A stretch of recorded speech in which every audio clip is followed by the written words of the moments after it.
number one tool that women use against men. And I'm not saying they do it maliciously, it's just something they do naturally. You're gonna start feeling guilty over the smallest things, and then you'll start compromising and turning yourself into the nice guy. This book in particular talks a lot about this. No more Mr. Nice Guy. I'd recommend it for anyone. I want you to think of it like this. Sex, the actual bedroom time, is the glue that holds the relationship together. If you don't have glue on something, or the glue deteriorates and it wears down over time, it's gonna break. It's all gonna fall apart, right? If you glue something together, it's going to deteriorate over time. There's no glue that lasts forever. The first one is the 5 most popular frames that she is going to try to put onto you. The first one is the guilt frame. Now I start with this one because it is the number one tool that women use against men. And I'm not saying they do it maliciously, it's just something they do naturally. They're not trying to provoke anything, they're not trying to cause problems, they're not trying to hurt anyone. It's just part of the differences in communications between men and women. But guilt,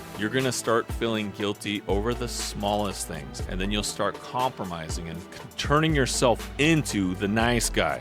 This book in particular talks a lot about this. No more Mr. Nice Guy. I'd recommend it for anyone. It's great starter material when you're starting to learn about frame, but it talks specifically about guilt and about how the guilt will eat away at guys because they'll start feeling guilty over wanting intimacy more frequently. They'll start feeling guilty over wanting to go to the grocery store by themselves. They'll start feeling guilty over wanting to hang out with their guys, wanting to hang out with their friends, and wanting to do other things. What happens is they turn into a nice guy and they start doing things that they wouldn't normally do, a lot of times because of guilt. The second frame that men encounter quite often is the lack of intimacy frame. Getting to this mindset that lack of intimacy is perfectly normal, and it's not. Intimacy should occur several times a week, sometimes every day, sometimes once a week, but on average, 2 or more times a week would be what you should expect from a long-term relationship. There will be dry spells, of course, and there will be times when it's hot and heavy and you're going all the time. Maybe you're trying to make babies, who knows? But the lack of, right, and saying that all of these other things are more important is not true. I want you to think of it like this. Sex, the actual bedroom time, is the glue that holds the relationship together. If you don't have glue on something, or the glue deteriorates and it wears down over time,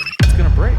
It's all gonna fall apart, right? If you glue something together, it's going to deteriorate over time. There's no glue that lasts forever. So if you put the glue on, you apply the glue, and a week passes, 2 weeks pass, 3 weeks pass, 4 weeks pass, more and more time pass, that glue's gonna break down. And eventually that glue's gonna come apart. You gotta reapply that glue. You gotta put it on again. You gotta keep reapplying glue frequently, because if you don't, it's all gonna fall apart and it's all gonna come crumbling down. Now, I talk about this more in depth in a separate video, but you get the idea. It is like the glue that kind of holds everything together. And if you've gone a month or more in your relationship and you're married, you gotta start fixing this right now before it's far too late. No purpose frame. So what this is when a man doesn't have a true direction in life. He doesn't have a North Star. He doesn't have something he's working towards. Now, if I'm being completely honest, and this isn't a stab on anyone working a W-2 job or working for someone else or working a contracting role, because you can make a lot of good money and it's just the right fit for some people. If you are working in a W-2 job, you're working for someone else, you're working in a contract role, you're not building and creating and doing something amazing, creating something that you can, some sort of gift, something that you can give back to the world, she'll pick up on this. And she's gonna have to fill in that gap. She's gonna fill in the gap and she's gonna realize that you don't have anything that you're working towards. So your purpose is now going to be her, gonna be the kids, it's gonna be household chores, it's gonna be stuff like mowing the lawn, it's gonna be stuff like doing the laundry. Taking care of the household is now your priority because you don't have anything else.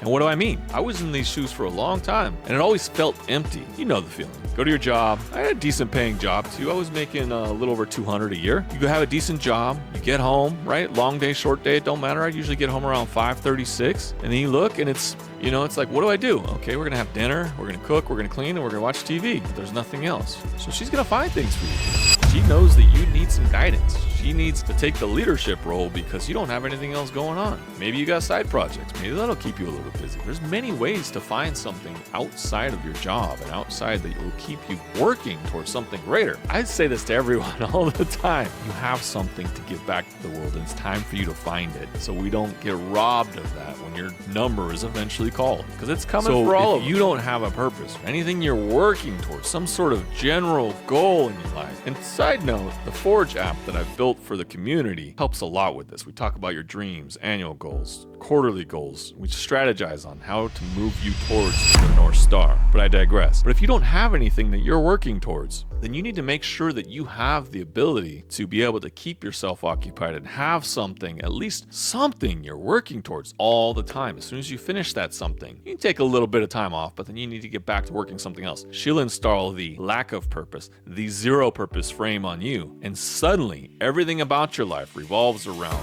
household chores, revolves around spending time with her, spending time with the kids, all of these things that are important, but they'll become so much of a priority that all of your priorities and your goals and your dreams and everything you want for the future will just get pushed deep down. They will gradually disappear, and she will absolutely resent you for this. She will know that you don't have a strong enough core to push up through, so she had to fill in with everything else. She had to fill the void because you didn't have the power to be able to have that North Star. The zero purpose frame is one of the most difficult things for men to break because it usually goes on years, goes for an extended period of time before they find what that emptiness in their gut, right? It's like pushed it down so deep. It's just that emptiness just sitting there. It's just like, oh, this isn't right. There's something more to life. There's something more that I want to have. I help guys find that all the time. That's what the Forge app is for. That's what the community meetings are for. This is what all of these things, getting around other men that are working towards something beyond themselves.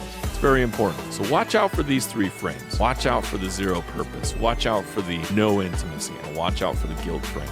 It's not a malicious thing. She's not trying to attack you. She's not trying to hurt you. These are things that's just going to happen because there's a void in your life and she has to fill it.